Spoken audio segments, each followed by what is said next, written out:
technically there is no tomorrow and there was no yesterday. There's only today. There's only a now. The only reason we think there's yesterday is because we have memory cells in our brain to help us remember events, which yes, they did happen in the past, but it's nothing more than a memory. It's simply events that we remember. And the future doesn't technically exist, because the future is only our ability to foresee events that will happen. However, there is only a now. The moment is always now. If the sun didn't, if the world stopped spinning, we did not have morning, afternoon, evening, night, and that cycle. If we didn't have to sleep, if everything stopped, if we didn't, if the day did not change, and the sun stayed in one spot in the sky forever, and we did not age and nothing changed around us, we would easily agree that there is only a now. But since our environment changes, circumstances change, evolution happens, weather changes, the day changes, people die, animals die, plants die, and new ones are born. If all that didn't happen, we would say, yeah, obviously there's only one time, and that is the now. But we have clocks, we have calendars to measure time, which time, the measurement of time is a man-made construct. And yes, there are laws of time, but the time is always just now. We have linear brains. We don't understand, we can't comprehend that everything is happening simultaneously, and time is always acting simultaneously within itself. Which is probably why we personify things. We have to make sense of things. We have to measure things. We have to measure time as a distance, but only a distance of memory and anticipation. Memory, measuring time in the past sense, is only measuring at what point along the calendar and clock did an event happen within our memory. And the future is anticipation of an event that will occur, most likely occur, or we think will occur, based on when that event will happen, based on where it lands in the measurement of time in our calendar. This might be why we have religion. This might be why we believe in so much of the clock. But can you blame us? We age. We don't like it. Most humans don't like the fact we age. We fear death. We anticipate death. Death happens in the future. Death happens in the past. As with any event, we're always changing. We want to live a certain way. We want to experience certain things. We want to feel a certain way. So we try to do things in our lives that allow us to feel and live and experience the good things.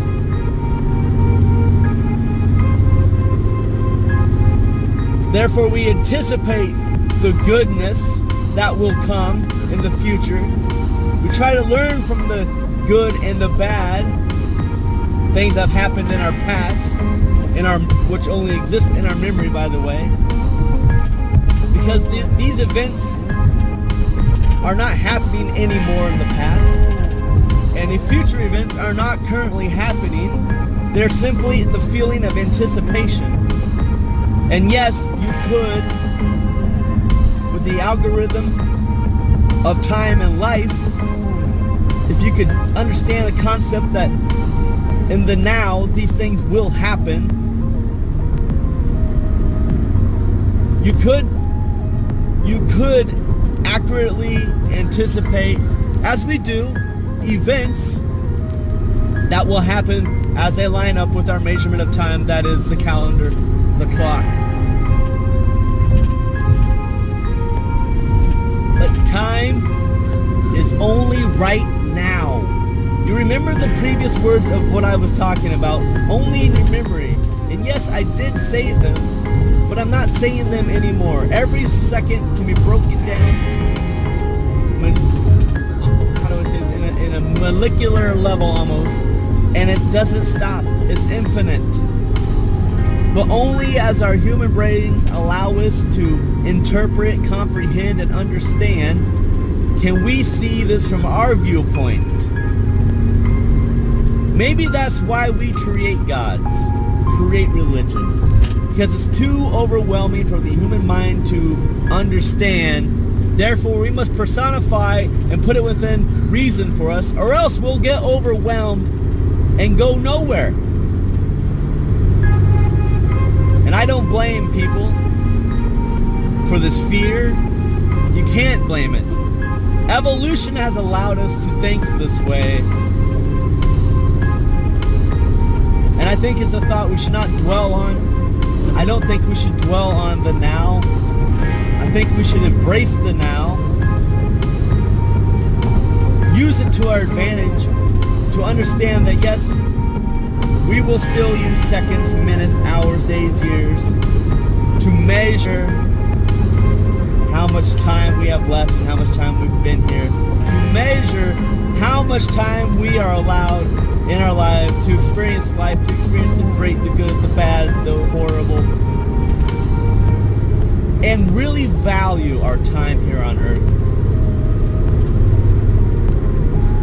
No, I'm not high. This is just something I've come to understand, at least interpret time to be in my own personal experience.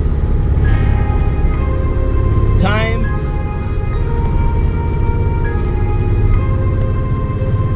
could be compared to when you drive on a highway, you look in the mirror, you see the past highway, you look in your windshield, you see what's coming.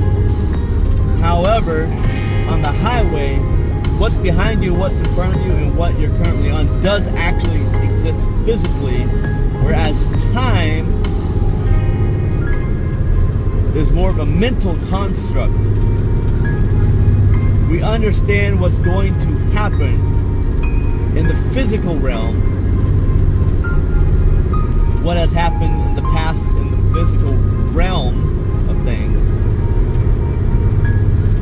But it is only a few people, I'm sure, have the ability to comprehend, maybe the intellect, the understanding. Some people, it's a mathematical, it's an algorithm. Some people are just way better at math than others. So they understand this algorithm of time better than others. Once you understand, or at least figure out the algorithm of time more, you can more accurately depict and anticipate what will happen. Coincidences, for example, are simply when events just so happen to happen at the same time, the same place, mostly the same time. And when a human is there to experience it, it seems amazing because it's distant from the understanding of the algorithm time.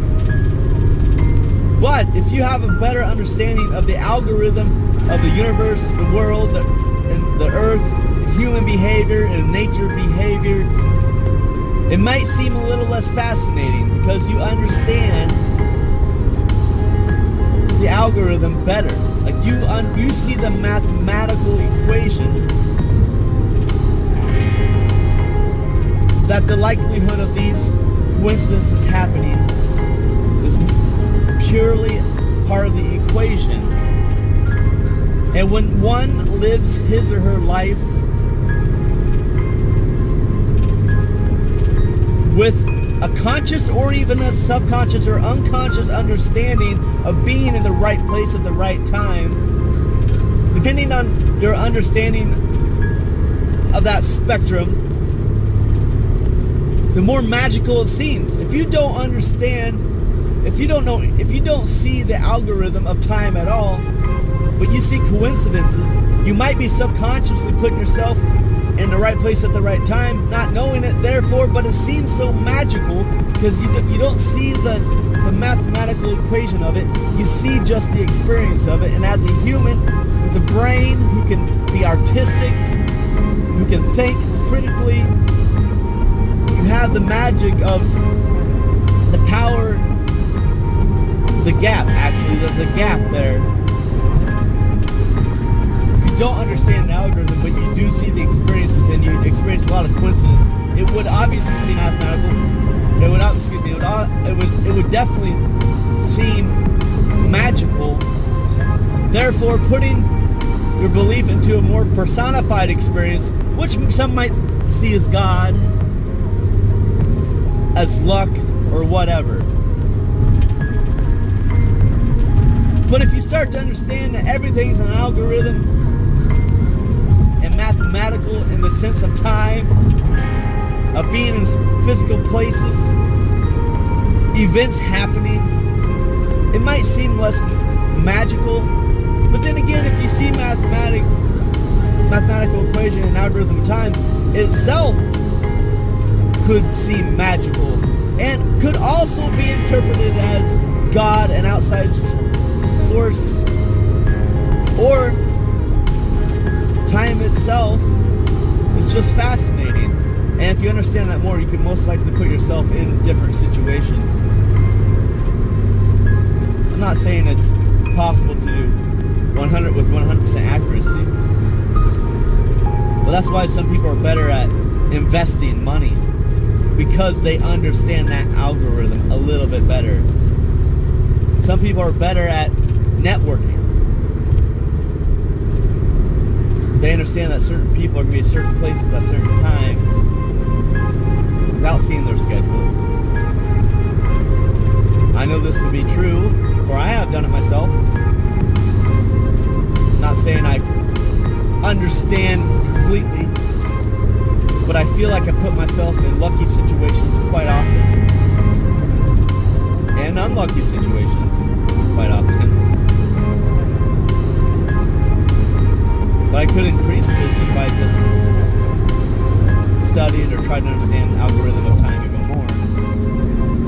I've met people, I've been at the right place at the right time many times. And I feel personally like I have more of a subconscious, unconscious understanding of time, of the equation, more than I can articulate. Maybe that's just arrogance. But nonetheless, there is only a now. There has always been a now. Whether it's daylight or nighttime. Now is daylight. The now is dark.